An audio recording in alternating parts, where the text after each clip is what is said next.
বাংলাদেশের গণতন্ত্র বাংলাদেশকে স্বৈরাচারের কবল থেকে তিনি রক্ষা করেছিলেন, যার বিনিময়ে আজকে বাংলাদেশে গণতন্ত্র প্রতিষ্ঠিত হয়েছে, একটি নিয়মতান্ত্রিক শাসন ব্যবস্থা কায়েম হয়েছে। আপনাদের অবগতির জন্য জানাচ্ছি, আমি গত 23/2/2026 সালে এই ট্রাইব্যুনালে চিফ প্রসিকিউটরের দায়িত্ব গ্রহণ করি। আমি আমার দায়িত্বভার গ্রহণ করার বহু পূর্বে এই মামলার তদন্ত কার্য সম্পন্ন হয়েছে। আমি দায়িত্বভার গ্রহণ করার অনেক আগেই এই মামলার বিচার কার্য শেষ হয়েছে।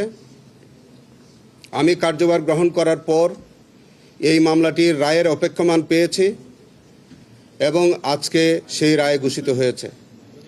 এই মামলার মধ্যে সর্বমোট আসামি করা হয়েছিল 30 জনকে। এই 30 জন আসামির মধ্যে 30 জনকেই আজকে দণ্ডিত করা হয়েছে। এই মামলায় সর্বমোট 25 জন সাক্ষীর সাক্ষ্য নেওয়া হয়েছে। এই ঘটনার মধ্যে যেমন সুপিরিয়র কমন রেসপন্সিবিলিটি ছিল, এইড অ্যান্ড অ্যাবেটমেন্ট ছিল, জয়েন্ট এন্টারপ্রাইজ ছিল, সেপারেট রেসপন্সিবিলিটি ছিল। এই সমস্ত অপরাধগুলো